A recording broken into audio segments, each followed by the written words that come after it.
Assalamualaikum warahmatullahi wabarakatuh. Ayah bunda, kita masuk ke sesi yang keempat. Di sesi yang pertama dan sampai sesi yang ketiga itu kita menekankan untuk visi akhiratnya, bahwa visi akhirat kita adalah masuk surga sekeluarga. Nah, sekarang untuk sesi yang keempat ini ditekankan untuk visi dunianya, ya, bagaimana kita mendorong anak-anak kita untuk meraih prestasi, meraih kesuksesan di dunia. Bunda, anak-anak kita pastilah memiliki cita-cita. Ada yang ingin jadi dokter, ada yang ingin jadi pilot, ada yang ingin jadi tentara, ada yang ingin jadi pemain sepak bola, ada yang ingin jadi pejabat, ada yang jadi presiden, ada yang jadi menteri, ada yang cita-citanya jadi seorang pengusaha yang kaya raya.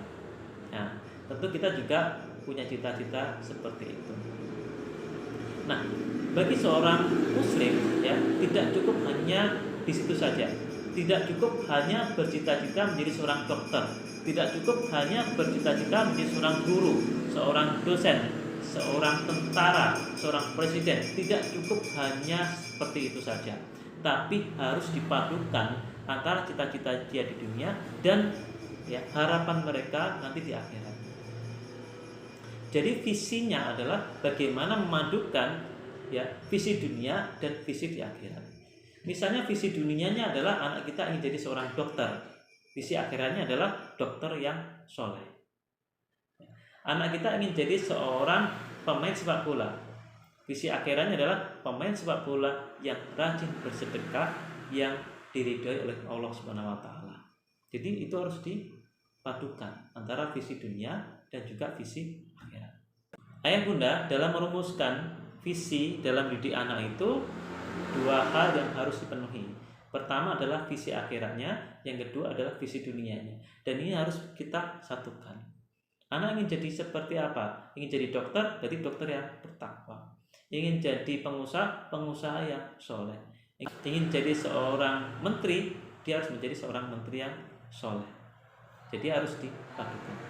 Nah, kita perlu merumuskan visi dalam mendidik anak.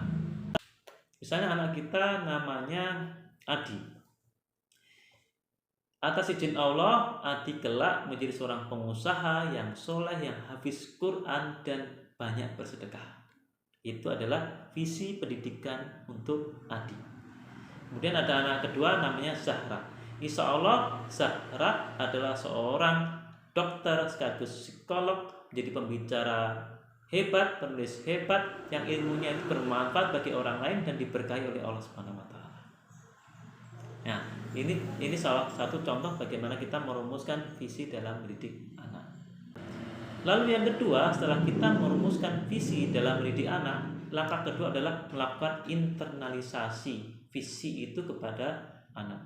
Kita melakukan internalisasi visi dalam diri anak. Yang pertama adalah melalui nama, ya, melalui nama. Harapan kita seperti apa sih? Misalnya kita ingin anak kita jadi dokter, maka beri nama anak yang mungkin arahnya adalah ke dokter. Bisa nama-nama sahabat-sahabat Nabi yang memang profesinya dulu adalah seorang dokter, itu bisa. Nama-nama yang artinya itu juga mengarah ke situ. Misalnya dokter itu pandai, ya kasih nama kalau perempuan Sakifah. Yang kedua, perlu kita tulis visi pendidikan anak kita itu di dinding. Anak pertama ditulis visinya yang tadi saya sampaikan. Misalnya Adi adalah seorang pengusaha yang sukses, yang kaya raya, yang soleh, hafiz Quran dan rajin bersedekah. Itu adalah visi, memadukan visi dunia dan visi akhirat. Kita tulis di dinding kamarnya Adi. Yang ketiga, orang tua harus rajin mendoakan anak. Doakan sesuai dengan apa yang kita harapkan kepada anak di masa yang akan datang. Yang keempat adalah melakukan sugesti. Ketika kita ingin anak kita jadi dokter, kita katakan, nah insya Allah atas izin Allah, kamu nanti akan jadi dokter yang solehah. Insya Allah atas izin Allah, kamu nanti akan jadi pengusaha yang sukses, yang kaya raya, yang rajin bersedekah. Yang kelima, itu harus kita fasilitasi, ya, kita belikan buku, kita ajak mereka untuk pergi ke sebuah tempat ya yang sesuai dengan profesi mereka, gitu ya.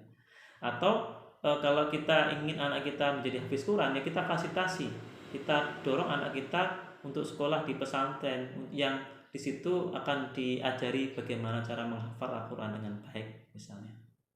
Nah, kita perlu meneladani juga Imam Bukhari ya. Imam Bukhari ini seorang yatim ya, kemudian dia pernah buta, tapi berkat doa dari ibunya itu akhirnya matanya sembuh. Bagaimana kita melihat perjuangan dari ibunya ini? Ibunya ini berjuang ya. Dia mengantarkan anaknya itu untuk membaca buku, pergi ke perpustakaan, membaca buku, menemani dia di sana.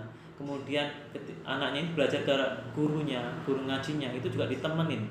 Ya, sehingga Imam Bukhari ini menjadi imam yang paling besar dalam meriwayatkan hadis. Dia menghafal 300.000 hadis. Nah, kita akhirnya mendapati kitab paling sahih yang nomor 2, yaitu adalah kitab sahihnya Bukhari. Kitab sahih yang pertama adalah Al-Quran, yang kedua adalah kitab sahihnya Bukhari. Coba bayangkan ketika kita membaca kitab itu, kemudian kita mengamalkan, berapa banyak orang yang membaca dan mengamalkan, maka ibu yang mendidik anaknya ini, mendidik Imam Bukhari akan mendapatkan pahala luar biasa besar, pahala dari seorang ibu yang mampu mendidik anaknya itu. Lalu di Indonesia juga ada namanya Kiai Haji Ahmad Dahlan yang mendirikan Muhammadiyah.